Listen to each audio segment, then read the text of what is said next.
Sorry. Welcome back to Always Remember Me. And because I don't want to listen to the thong. Oh, I get to pick easy difficulty level, normal difficulty level, hard difficulty level for experienced players. Even though I'm a total wuss and I really want to go with easy, I'm going to go with normal because that's what most gamers do. We're going to go with the quick intro because, yeah, blah, blah, blah, blah. And I'm doing this again, even though I said I'd do it after Nicole. Nicole's taking forever, so I decided to do it again. Woo! I was attending my first year of college for creative writing when it happened. I'd always loved to write poetry and prose, so the class was a natural fit. I had to take a part-time job during the summer to pay for my studies, though. I was so happy with Aaron, he was my boyfriend. But one day after a date on the beach, we had an accident while driving back home on his motorcycle. I didn't get hurt, but Aaron hit his head trying to protect me from the crash, and now he's suffering from short-term amnesia. He doesn't remember me at all. This is Eddie. I met Eddie in the hospital. Eddie said I should try to make Aaron regain his memory and stuff. And I'm very sad. It's a very tough time in my life. If the accident's like it says, I'm gonna find out if Aaron and I are supposed to be here. Released the hospital in the morning, and I walked inside. My cat Nina was there. Hi Nina, did you miss me? Oh, I missed you so much, kitty cat. Aaron remembers you, but he probably Aaron doesn't probably remember you. This is the saddest moment of my life right now. I need to talk to my auntie, Gwenda. Yeah, we briefly did the thing, and the doctor said I'm okay, but don't worry about it, Gwenda. I'm just gonna go do stuff. 10 out of 10. Best intro ever. That was awesome. Good job, May. Pat on the back. Good job. Can't reach my back, so almost my shoulder. Or moral. Oh, God. Let's read a book. We're awesome. Hot dog. Gwenda. Yes, my dear. What is troubling you? Aaron doesn't remember me at all. And the doctor said he sucks, and he's not gonna get better. He's forgotten. Honey, I'm sure I remember soon enough. You're the love of his life. The two of you are so close, the cutest little lovebirds in town. It's just these past few years he's forgotten. But what if he doesn't recover? Then you'll just make him love you again. Force that love onto him, girl. Really, you think that'll work? I'm so afraid we might never be together again. We have so many precious babies. I think I just remember any of them. Intros. I hate them. I couldn't help but shudder at the thought. Yeah, you'll be able to do it. In the absolute worst case scenario, you'll just have to start from square one again. Even if his mind doesn't recall the memories you two share, his heart will still love you. Not even amnesia can erase that. I just realized I came in this episode without knowing who I'm gonna chase after. Good fucking job. You're right, thank you, Annie. I feel better now. Of course, that's what family's for. Hey, may prepared a favorite cake. Ooh, I want cake. Thanks, Wanda, but I'd like to stay alone for a while and rest, okay? I didn't sleep for at the hospital. I had too much on my mind. That's fine, you get some rest. You can eat a piece of cake tomorrow morning before you get to work. You're the best old lady ever. Offering cake for breakfast is like... You're the best grandma auntie thing ever. Good night, Gwendy. I went to my bedroom with Nina in my arms and sat down on the desk. I picked a notebook up and decided to try and get my feelings under control in the most familiar way I knew. Writing about them. God, I can write, but I cannot talk. I picked up a pen and started writing a poem. Your gentle touch, the warmth of your embrace, and the passion of your kiss, precious times that felt ever so divine. I thought that they would never leave, but even though I can't reach you anymore, I can't open my eyes to find you there. I will always have my memories, but she won't 'cause you have amnesia. Though they are not as warm as the hands that... Oh. Sorry. As the hands that always made me feel so safe, I know they would never disappear as you now have. Oh, God. My beloved, my heart is forever yours. Even if you're lost beyond where my trembling voice can reach you. Even if your memories fade or disappear into the darkness, I will never forget the precious times we faced in the world together. My beloved, for today, for tomorrow, for the days that may never return, never forget the words I want to say I love you. It's the best episode ever. I need a moment to calm down. When I awoke that morning, I knew that I had to go to the ice cream parlor. It was Sunday, and I had a long shift to attend to. I considered calling out, knowing they would understand if I explained the situation, but decided that it would be best to go in anyway.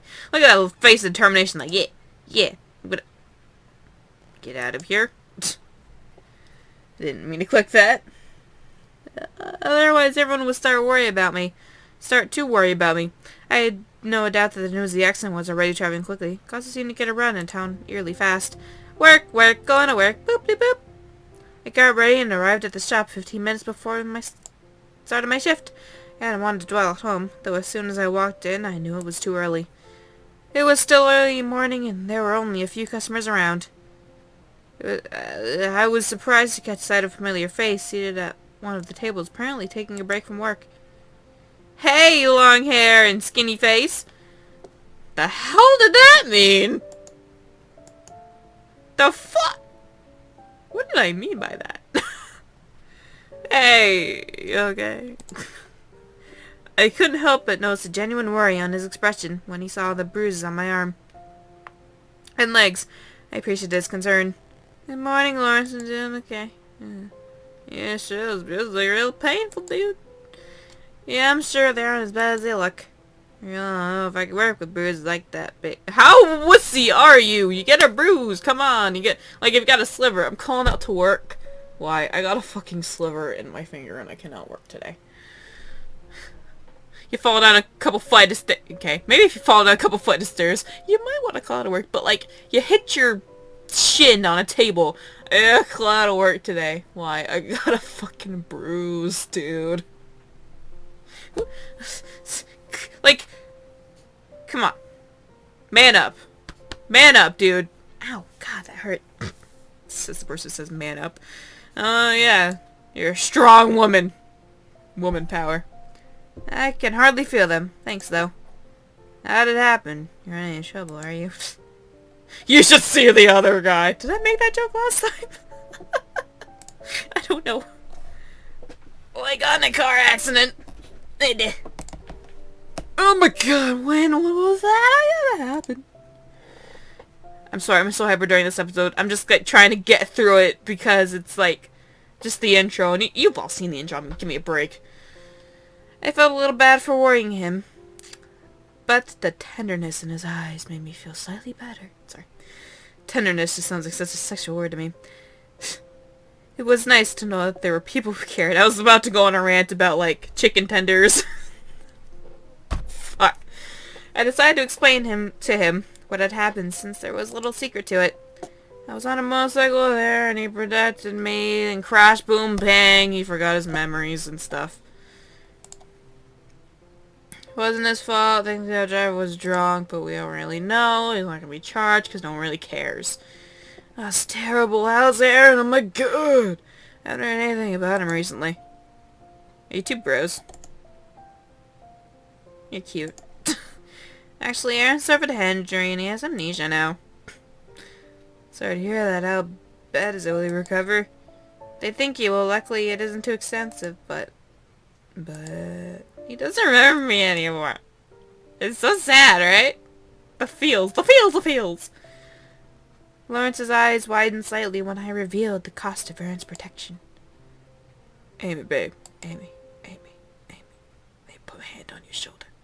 Let me console you. I'm gonna pat on your shoulder. Go, it's okay. It's okay, Amy. I'm here for you. You can love me if you want to. It's not so bad, though. Thanks for worrying about me, Lawrence. Woo! Woo! Lawrence White, but your hair is brown. Hey! My voice is cracking because my jokes are so bad. It's real nice to see people who still care, but I've got to go start my shift. Now I'm going to go scoop some ice cream. I'll talk to you more later, Lawrence. See you later. During the summer, Amy works at ice cream place. Yeah, we know this. Bad days, blah, blah, blah. Words! I guess we failed. Shut up! I just don't even care, just shut the fuck up. When I got home after work, I found the house empty, except for my cat Nina. Nina and I went to my room and I turned the computer on to check my email, mostly to see if there was any news from Aaron's family at the hospital. I knew it was rather unlikely to have more correspondence from them so soon, but couldn't help but hold on to the hope that there would be something new. I sat down at my desk and looked around my inbox, scanning the titles and the senders of the new and unread messages. From when I saw there was nothing new from Eddie or oh god. Sorry. Or anyone else from the hospital. The name Eddie just got me so bad. There's somebody annoying named Eddie. Oh my god. Their face just flashed my mind like, oh god. Nothing good. Well, no news is good news, right? Right? I decided to do some research on amnesia. It took amnesia of the dark descent, monsters, and you go nuts. Amnesia is a condition where you forgot your memories. And I keep reading, but I only confuse with the complicated medical terms. I was distracted from my reading when a small notification box saying I had a new email popped up. From Secret Admirer. I clicked it a bit, absent-mindedly, since the address was unknown. I shouldn't open it. It could be a virus or spam. Nina hopped on my desk and meowed rather loudly. Well, I suppose it wouldn't hurt to see what it is, right, Nina? I opened the email, eyeing the unknown address warily. The message was simple and written in plain black Hey there, Amy, I hear you're quite the poet. I'd love to read you. Blah, blah, blah. Keep writing, girl. Ignore the message, because I don't want to be mean. Shook my head slightly and clicked back to the inbox assigned to ignore the unusual message. I was about to check my book review bleh. I just gave up. Book review bleh. Review blog. When the computer shut down. God damn it. I tried to restart it several times, but nothing happened. My computer just had to break at a time like this. For a moment, I thought it might have to be a virus from the mysterious email, but then I realized that was silly. The computer wouldn't even turn on, so it was a failure. It was clearly in the hardware. Nina's still sitting at my desk, giving me a puzzled look. Great. Now I'll be able to check my email or blog from home anymore. Wasn't expecting this. Yeah, life sucks. It's not fair. I must go to sleep now, work and stuff. La la la. Beautiful. Yes. Just gorgeous. My voice is still just cracky. Pull it together, girl. I want to go to the hospital. I miss Aaron. Even though he doesn't remember me. Went to the hospital to go visit Aaron, but as soon as I entered the room, I had the feeling the visit wasn't going to go very well. Talk about reading fast. Hey, buddy. Hi. How are you feeling today? A little better, thanks. He smiled at me politely, but without any of the tenderness. That's a sexual word to me. He was used to seeing... I'm such a 13-year-old boy, my god. I'm not, I swear. An awkward silence settled in as I sat down at the chair beside the bed. Lacking any other ideas to really get the conversation going, I decided to start with something simple. I didn't want to pressure him with any of that anything that the medics wouldn't approve of me discussing with him. Them. What? Wait, what? How's the hospital fooling around here? Is it okay? Yeah. Pretty good. Definitely better than I can cook. I'm glad you like it, but I'm sure you're not that bad of a cook. Never had my cooking then. I can't do a deep voice because my voice is cracky. I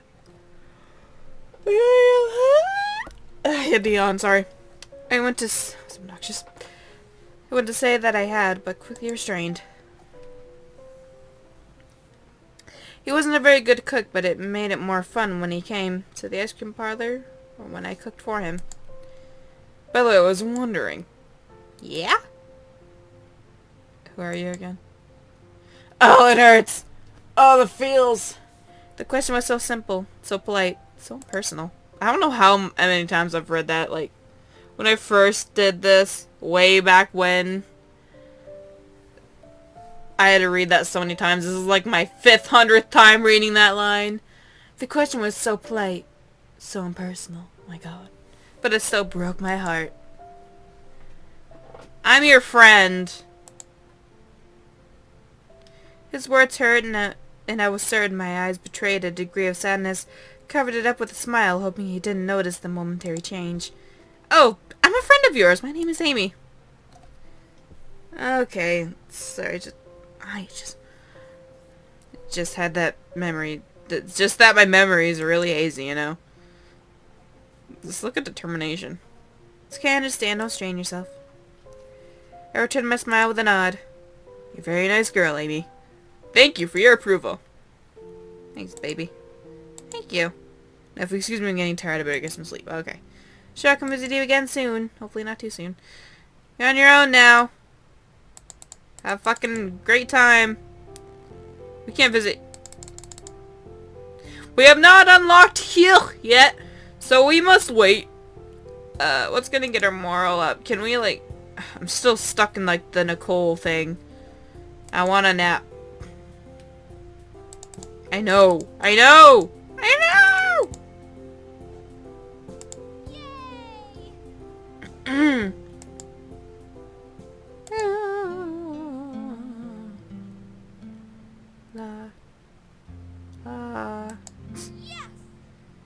Ah, that's fan-debby-dozy! I was getting ready to leave for the ice cream shop when the phone rang. Yo! Misfit Fitch. Oh yes, I'm Amarantha. Are you Eddie? Guess I need to talk to you about Aaron. Is everything alright? Yes, don't worry, everything is okay. I heard you paid him a visit yesterday. I'd like to talk to you about some things. Very squeaky chair, I'm sorry. We agreed to meet in his office in the afternoon after my shift at the ice cream shop ended. Yay! Woo! Woo! Money, money, money! Oh, fuck. Quickly to my clothes. I'm gonna go talk to Eddie when I want to talk about. Gibberish. As soon as I entered the hospital, I met Eddie. He nodded at me and made a gesture to follow him into his office. Oh, Mr. Dr. Mann took a deep breath, vaguely registering the sound of our footsteps tapping their way through the corridor. Eddie led me to his office, and I distantly noticed his occasional glances, but was too absorbed in my own frantic thoughts to care. We stepped through the door, and he quietly closed it behind me. Please have a seat. I sunk into the cushioned chair in front of the desk and watched him hopefully. Tell me how he can get better. I just gave him a new brain. We have to understand that this condition is somewhat difficult to treat. Of course, we'll be encouraging his memory to return by talking to his family and friends, putting him in situations of his previous memories, things like that. The therapist can tell you more exactly what they'll be doing. There's also the possibility of prescribing him certain medicines, but we only keep that option open for extreme cases. I nodded, hanging on to his every word. The key is that he regains his memory slowly and carefully. This sort of psychology is not my specialty, but we have to be careful of any psychological stress. Amnesia is tricky to begin with. We can't risk any more complications by trying to force him to remember. My heart sank. Whatever.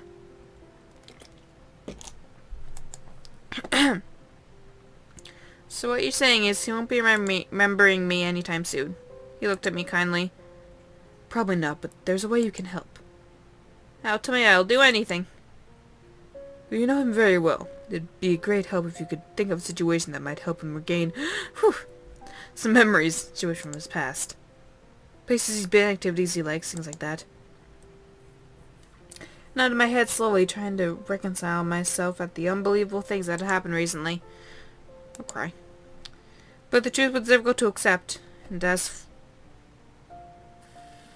the full awful realization sank in, my tired mind and body couldn't bear it any longer.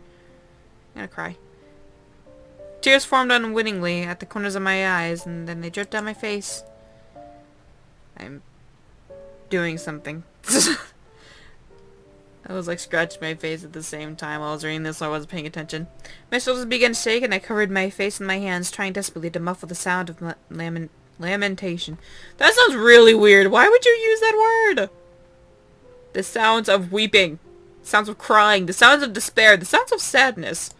Are you okay? Eddie hovered awkwardly, uncomfortable at the near total loss of what to do. Pulling himself together, he walked forward and knelt on the ground in front of me, rested his hands on my shoulder. Miss Amarantha.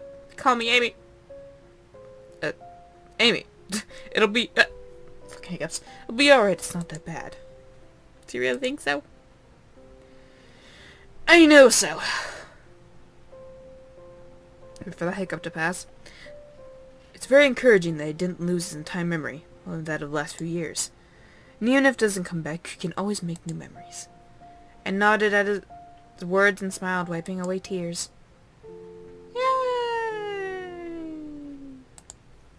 We'll meet all the guys and then I'll end this episode. Now, excuse me, Sam, I gotta go do a doctor stuff.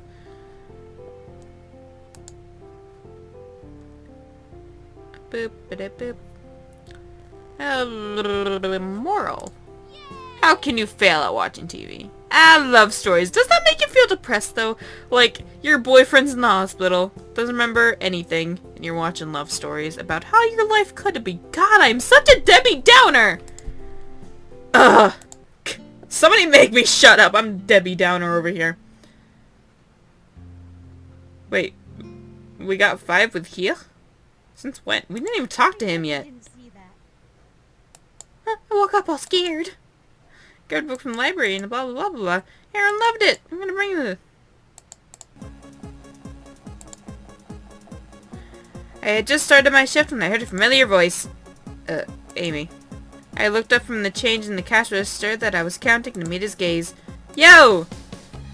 I want to talk to you about what happened. This can't be depressing. There's music. Yeah? Lawrence looked away, unable to continue looking me in the eye.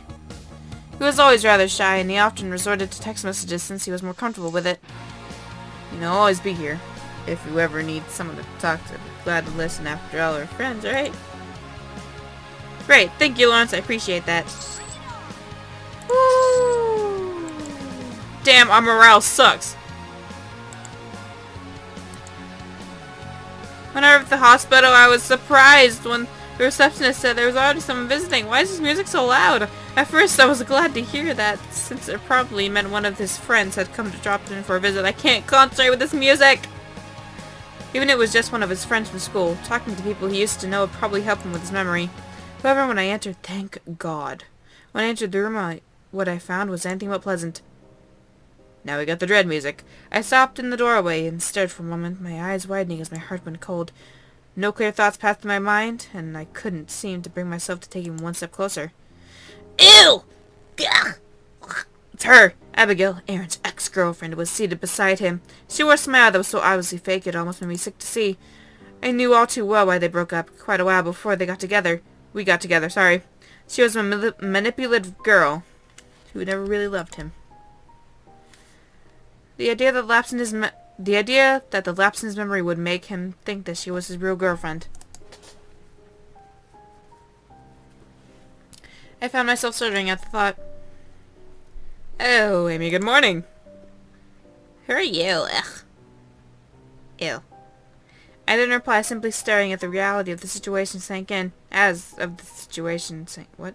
Abigail knew perfectly well who I was. She was just acting. She's a friend of mine. She came here to visit me yesterday. Oh. You don't know who I am, Abigail. Well, I don't think I remember someone so ordinary like hands. Ew. Here, take this book. I see you anyway. I brought a book for you, Aaron. Oh, really? Yeah, it was one of your favorites. It's the first book of the Pendragon series by D.J. MacHale. That sounds really familiar. Isn't that challenge? But ew. I pulled this off. I'm laughing at my own jokes. Oh my god. I just really hope you're all laughing with me, because this is going to be pathetic. I pulled out the softcover book out of my purse, and I walked over to sit down in the chair on the other side of his bed. Technically, it's a young adult. Thank you. What was the main character's name, Bobby? I smiled and handed him the book, and the look of recognition. It's none of those words that I just cannot pronounce. Recognition came over his face. That's right, we would always pre-order the new books as they came out at the bookstore. They were such fun to read. Remember, this had gone to it a long time ago. I was so young, but they were too fun to read to grow out of. Right? Well, I think I've heard of it once too. Thanks for bringing this, Amy. I really like this book. Yeah, good. You can keep it if you want. We can always get another. Really? Yeah. How about I read to him? How about you're gonna have to learn how to read? There are quite a few books in this series. How about you each read me one? Aaron smiled cheerfully as he asked the question, and even though Abigail frowned at me for a moment before faking another smile for Aaron, I couldn't help but feel somewhat satisfied with myself. It was a small step, but at least he remembered something that didn't involve Abigail. I don't know what her intentions are, but Abigail is unlikely to get up early in the morning. I'll only find her in the evening. Blah, blah, blah. Okay, I'm going to end it here because we'll meet Hugh in the next episode. But who am I going to go for? I didn't even think about that. Who are we going to go for in this episode? I feel like I want to go for Hugh because I like his attitude. He's cool and he's fashionable. And he's got blue hair. So we're going to go for Hugh because I'm too lazy to ask you guys to vote. But if you have any other suggestions, go ahead and vote. But other than that, I'm going with Hugh. I'll see you guys in the next episode. Bye.